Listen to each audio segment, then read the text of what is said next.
લખમાં બુલેટિનની શરૂઆત કરીશું મહત્વપૂર્ણ સમાચાર અમદાવાદથી જેમાં અમદાવાદના એરપોર્ટ રોડ પાસે આવેલી તંદૂર પેલેસ હોટલમાં હત્યાના મામલે તપાસનો ધમધમાટ ચાલી રહ્યો છે અને ત્યારે તપાસમાં સામે આવ્યું છે કે મૃતક યુવતી નસરીન સાથે તેનો મિત્ર ચિંતન વાઘેલા હોટલમાં આવ્યો હતો જેમાં નસરીન અને ચિંતને હોટલમાં 5 કલાક માટે રૂમ પણ રાખ્યો હતો। ચિંતન પરત આવવાનું કહી અને આવ્યો ન હતો અને સાથે જ સામે આવ્યું છે કે મૃતક યુવતી નસરીન અને ચિંતન એક જગ્યાએ સાથે નોકરી કરે છે। પ્રાથમિક તપાસમાં આ હત્યા પ્રેમ પ્રકરણમાં હત્યા થઈ હોવાની આશંકા સેવાઈ રહી છે અને આ મામલે હવે એરપોર્ટ પોલીસ દ્વારા ચિંતનને શોધખોળ પણ શરૂ કરવામાં આવી ચૂકી છે।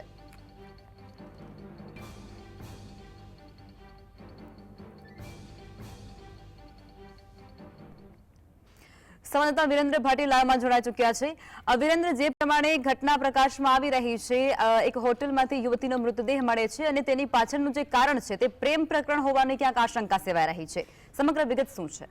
બિલકુલથી લખમાં કે ગત મોડી રાત્રે એરપોર્ટ વિસ્તારની અંદર આવેલી તંદૂર પેલેસ હોટલની અંદર એક યુવક અને યુવતી હોટલમાં ગયા હતા। તેની વિગતવાર લખમાં જો વાત કરવામાં આવે તો નસરીન બાનુ અને ચિંતન વાઘેલા નામના આ બંને યુવક અને યુવતી તંદૂર પેલેસ હોટલની અંદર મોડી સાંજે ગયા હતા અને 5 કલાક માટે તંદૂર પેલેસ હોટલમાં આવેલી ની અંદર હોટલમાં રૂમ ભાડે લેવામાં આવ્યો હતો ને તે રૂમ ભાડે લીધા બાદ નસરીન અને ચિંતન વાઘેલા બંને સાથે હતા અને ત્યારબાદ ચિંતન વાઘેલા નસરીનને મૂકીને બહાર જમવા માટે જાય છે તેવું કહીને નીકળ્યો હતો।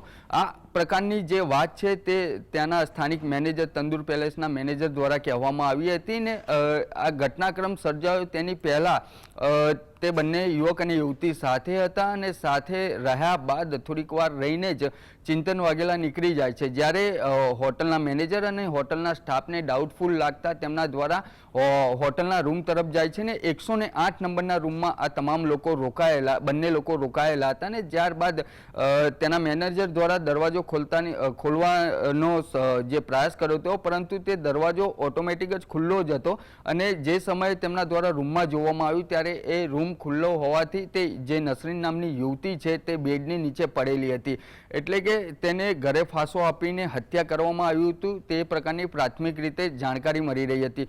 પરંતુ તે યુવતીની બોડી મળી આવતાની સાથે જ પોલીસે તપાસનો ધમધમાટ શરૂ કર્યો હતો। બંને યુવક અને યુવતીએ 5 કલાક માટે રૂમ ભાડે લીધો, તેમના રજિસ્ટ્રેશનની અંદર એન્ટ્રી કરાવવામાં આવી હતી, બંનેના આધાર કાર્ડ પણ મળી આવ્યા હતા, પરંતુ હત્યા તે યુવતીની શા માટે કરાઈ તે સૌથી મોટો પ્રશ્ન છે। કારણ કે જે નસરીન બાનુ અને ચિંતન વાઘેલા છે તે બંને એરપોર્ટની અંદર ફૂડ કોર્ટ ડિપાર્ટમેન્ટની અંદર સાથે જ નોકરી કરતા હતા અને તે બંને સાથે જ એરપોર્ટની આ તંદૂર પેલેસ હોટલમાં આવ્યા હતા। નસરીન બાનુની જો વાત કરવામાં આવે લખમાં તો નસરીન બાનુ છે તે રામોલ વિસ્તારની અંદર રહે છે અને ચિંતન વાઘેલા છે તે બાપુનગરના ઇન્ડિયા કોલોની વિસ્તારમાં રહે છે। આ બંને સાથે લાંબા સમયથી જોબ કરતા હતા અને જે સૂત્રો પાસેથી માહિતી મળી રહી છે તે માહિતી જોવા જઈએ લખમાં તો તેની અંદર બંને એકબીજા સાથે પ્રેમ કરતા હતા, એટલે કે પ્રેમ પ્રકરણમાં હત્યા કરવામાં આવી છે કે કઈ અંગત કારણોસર હત્યા કરવામાં આવી છે તે એક તપાસનો વિષય છે।